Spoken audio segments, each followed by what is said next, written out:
The day Aunt Eleanor died, I was elbow-deep in garden soil, planting the heirloom roses she'd given me for my birthday. My phone buzzed 3 times before I finally pulled off my gloves to answer it. "Miss Blackwood?" A formal voice I didn't recognize. "This is James Morton, your Aunt Eleanor's attorney. I'm afraid I have some difficult news." My heart stopped. The roses suddenly felt heavy in my hands. Eleanor's last gift to me. "What happened?" "Your aunt passed away in her sleep last night. He hesitated. She left explicit instructions for me to contact you first, before anyone else in the family." I sank to my knees in the dirt, barely registering his words. Aunt Eleanor, the woman who taught me to read, who'd snuck me chocolate chip cookies during dreary family functions, who'd supported every dream I'd ever had, was gone. "Miss Blackwood, are you there?" "Yes," I managed. "I'm here." What do you need me to do?" "Your aunt left specific instructions about her funeral arrangements." And another pause. "She left you a letter that must be opened before the service. Would you be able to come to my office today?" I looked down at the roses. Queen Elizabeth variety, Eleanor's favorite. She'd handed them to me just 2 weeks ago, her eyes twinkling with her usual mischief. "These have been in my family for generations," she'd said, just like secrets. At the time, I'd thought it was just another of her cryptic comments. Now, I wasn't so sure. "I'll be there in an hour," I told the lawyer. James Morton's office was exactly what you'd expect from someone who handled old money. All dark wood and leather-bound books, with a view of the city skyline that probably cost more than my yearly salary. He stood as I entered, offering a sympathetic smile. "Miss Blackwood, thank you for coming so quickly. Please, have a seat." I sat in one of the plush leather chairs, trying not to fit it. "Mr. Morton, what's this about? Why did Aunt Eleanor want you to contact me first?" He reached into his desk drawer and pulled out 2 envelopes. One was thick, official-looking, with the law firm's letterhead. The other was smaller, cream-colored, with my name written in Eleanor's elegant handwriting. "Your aunt was an unusual woman," Morton said carefully. "Brilliant in business, but also quite particular about how things should be done. She left very specific instructions about her will and her funeral arrangements."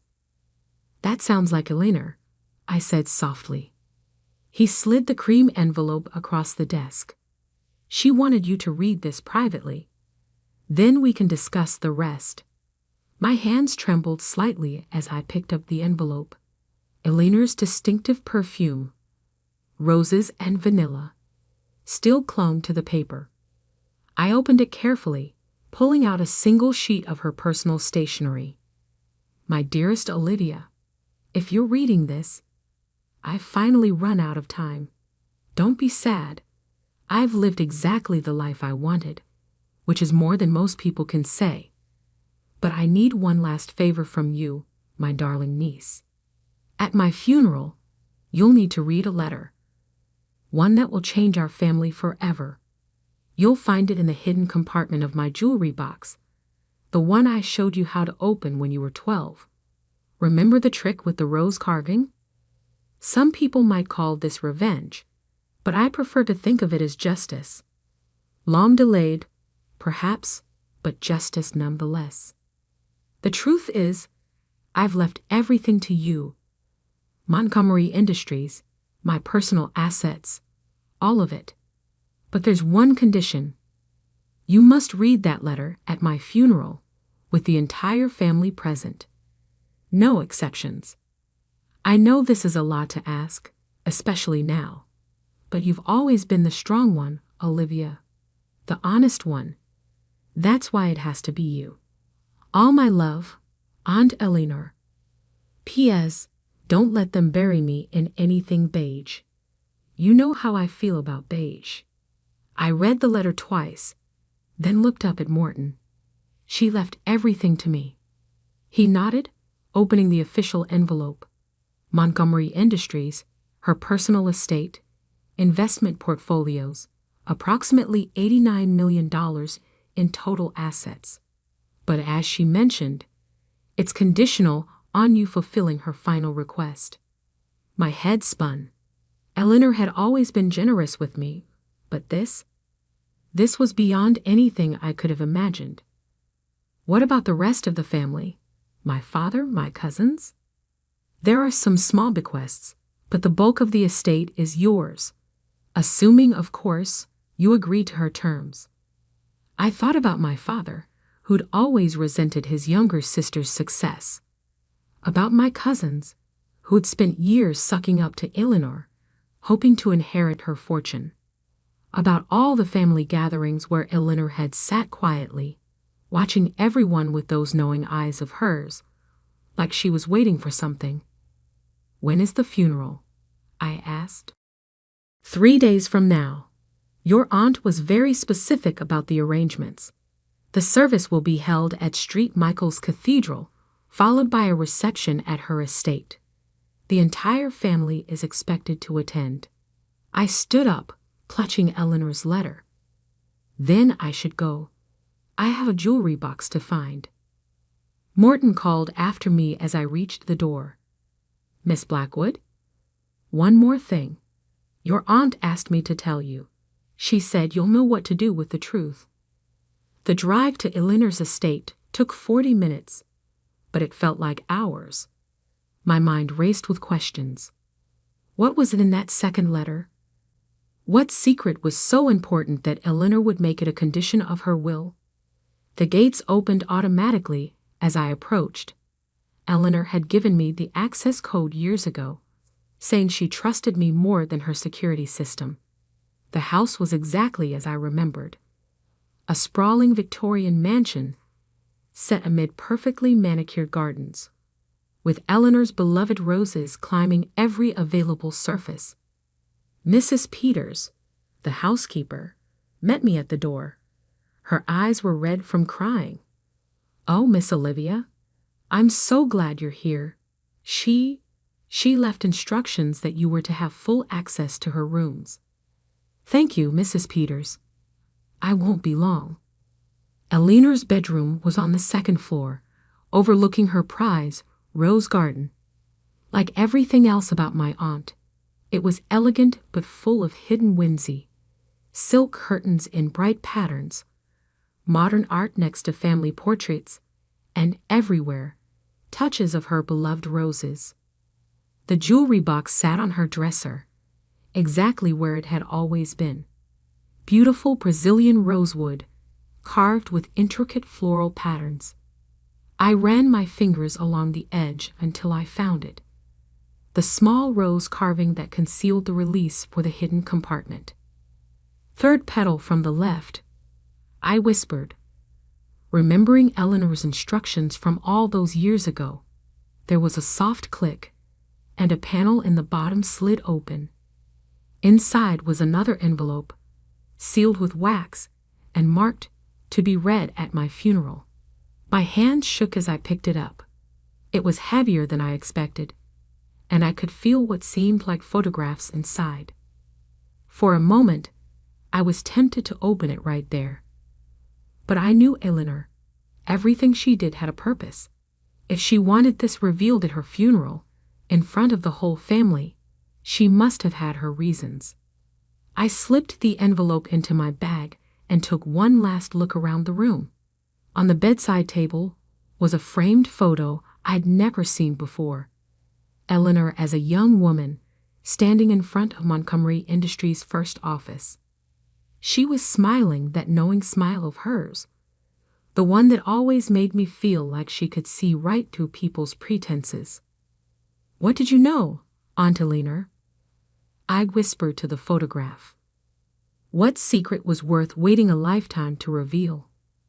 The next 3 days passed in a blur of funeral arrangements and family drama. My father called 6 times, alternating between concern about my involvement in the arrangements and barely concealed anxiety about the will. My cousins sent a barrage of text messages, each one more transparently self-interested than the last. Through it all, I kept Eleanor's sealed envelope close. At night, I'd take it out and look at it, wondering what revelations it contained. What truth was so important that Eleanor would stake her entire legacy on its revelation? The morning of the funeral dawned bright and clear. I dressed carefully in a deep blue suit, Eleanor's favorite color, and pinned one of her prized roses to my lapel. The envelope felt heavy in my bag, like it was weighted with more than just paper and photographs. St. Michael's Cathedral was packed by the time I arrived. The Montgomerys were old money, and Eleanor had been a prominent figure in both business and philanthropy. The pews were filled with a mix of family, business associates, and city officials. My father intercepted me as soon as I entered, his face tight with anxiety. "Olivia, we need to talk about the will.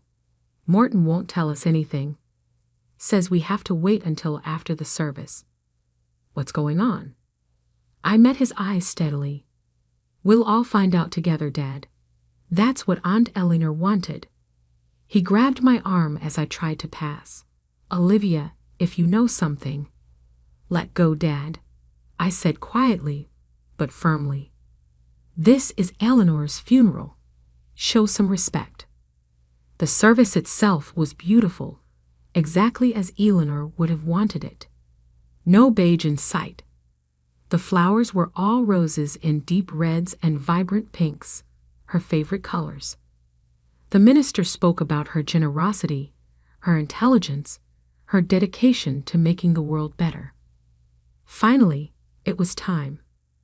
Morton caught my eye from the front pew and gave a slight nod. My hands trembled slightly as I walked to the podium, Eleanor's envelope clutched in my hands. The cathedral fell silent as I faced the congregation. My father sat in the front row, his face a mask of barely controlled anxiety. Next to him, my cousins John and Rebecca leaned forward eagerly, like vultures awaiting their next meal. I took a deep breath, breathing in the scent of roses that filled the air. In that moment, I could almost feel Eleanor standing beside me, giving me strength. Before she died, I began, my voice steady despite my racing heart. My Aunt Eleanor left me a letter with specific instructions. She wanted it read here today, in front of everyone who knew her. I broke the wax seal slowly, aware of hundreds of eyes watching my every move. Inside were several sheets of paper, and as I'd suspected, photographs. As I pulled them out, I heard my father make a strangled sound from the front pew. The first photograph showed a young Eleanor standing next to a man I didn't recognize. They were both smiling, holding up what looked like blueprints. The second photo showed the same man at what appeared to be a construction site, with the early foundations of what I now recognized as Montgomery Industries' first building. My name was Eleanor Montgomery. I read from the letter. And this is the truth about how Montgomery Industries began. My hands were steady as I began reading Eleanor's letter, my voice carrying clearly through the hushed cathedral. My name was Eleanor Montgomery, and this is the truth about how Montgomery Industries began. The man in these photographs is Harold Bennett, a brilliant engineer and my business partner in 1975. He was also the true founder of what would become Montgomery Industries. A murmur rippled through the congregation. In the front row, my father's face had gone completely white. Harold and I met at university. I continued reading. We shared a vision of creating sustainable building materials that would revolutionize the construction industry. Harold had the technical genius, and I had the business acumen. Together, we created the foundation of what Montgomery Industries would become. I pulled out another photograph, this one showing Eleanor and Harold shaking hands over what appeared to be a contract. We were equal partners, splitting everything 50-50. The patents, the company, the profits, all of it was shared between us. Until the night of October 15, 1976, when Harold died in what was reported as a car accident. My father started to stand, but my Uncle James pulled him back down. I kept reading. But it wasn't an accident. The brake lines in Harold's car had been cut. I discovered this too late, after the police had already closed the case. I also discovered something else. Papers had been filed just hours before Harold's death, transferring his entire share of the company to the Montgomery Family Trust. Papers that bore his signature. I looked up, meeting my father's eyes directly. A signature that I now know was forged by his business partner at the time, my own brother, Richard Montgomery. The cathedral erupted in gasps and whispers. My father stood up, his face contorted with rage. "Stop this immediately," he shouted. "This is slander." "No, Dad," I said calmly. "This is truth. Aunt Eleanor left proof." I held up a stack of documents from the envelope. The original contract between Eleanor and Harold. Forensic analysis of the forged documents. Police reports that were buried. Bank transfers. She kept everything. Why?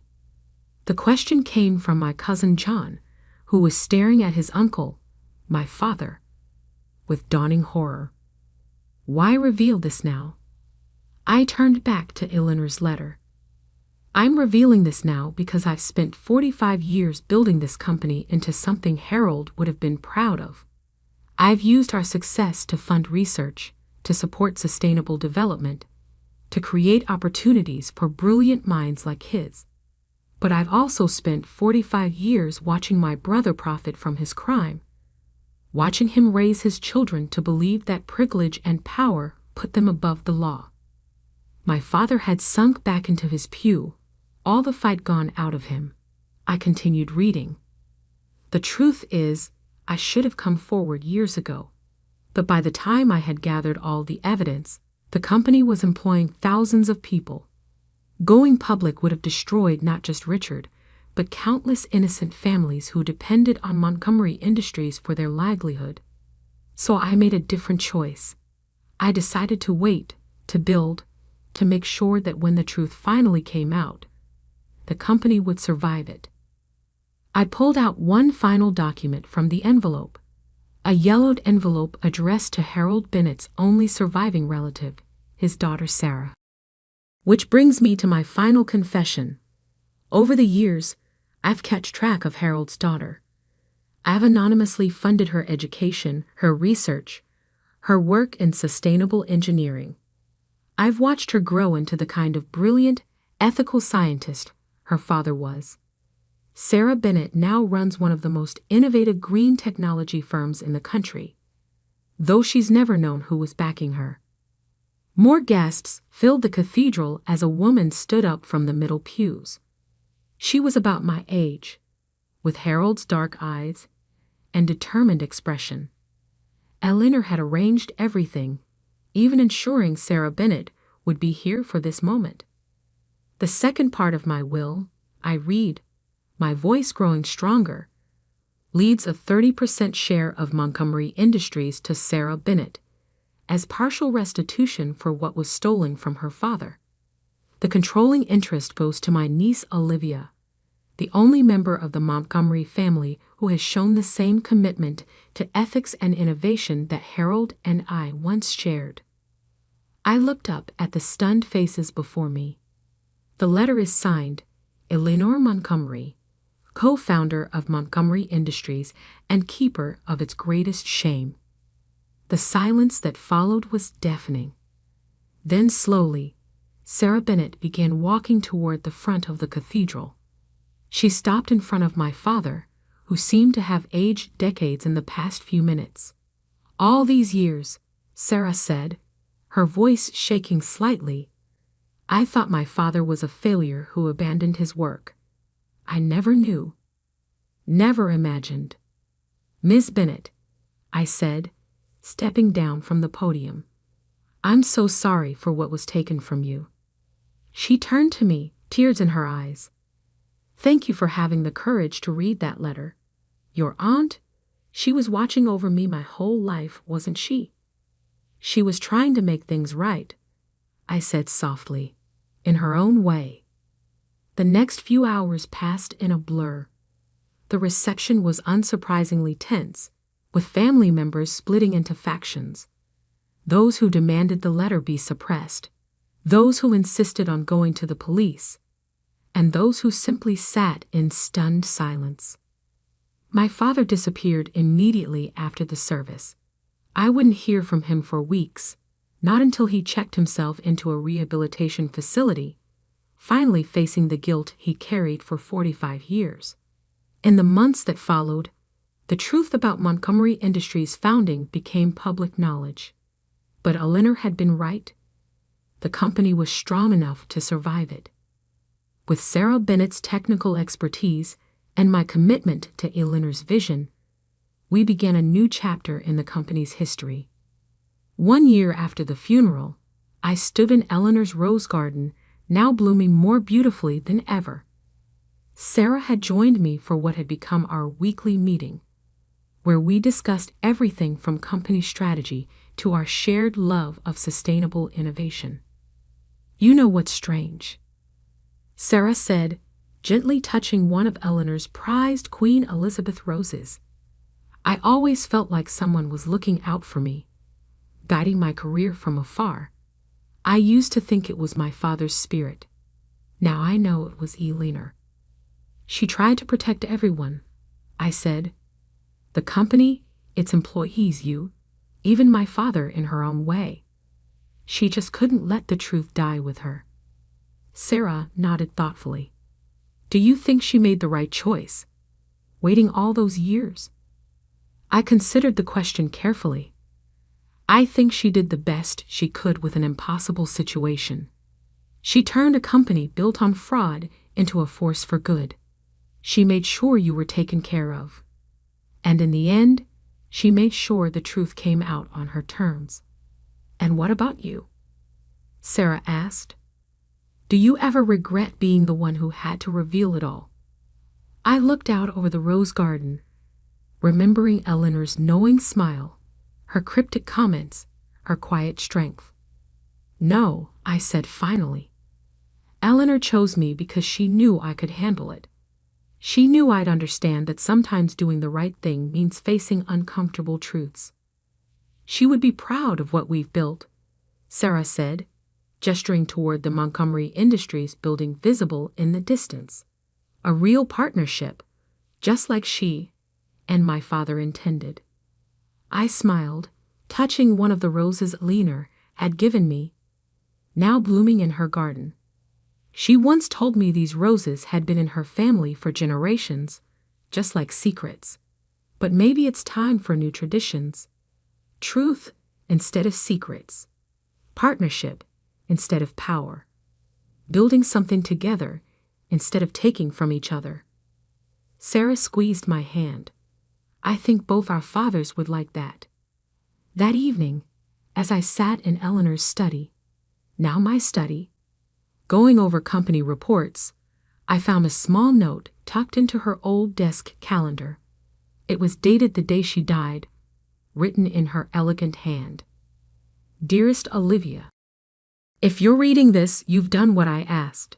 You've faced the truth and handled it with grace. That's why I chose you, not just to inherit the company, but to make it better than it was, to make it what Harold and I dreamed it could be. The roses in the garden will bloom again next spring. When they do, remember that beauty can grow from even the darkest soil, if we have the courage to plant it. All my love, Eleanor. I placed the note carefully in my drawer and looked out at the garden, where the setting sun painted the roses in shades of gold. Eleanor had left me more than just a company. She'd left me a chance to right an old wrong, to build something meaningful, to prove that it's never too late for truth to bloom. Tomorrow, there would be meetings and decisions and all the responsibilities that came with running a multi-million-dollar company.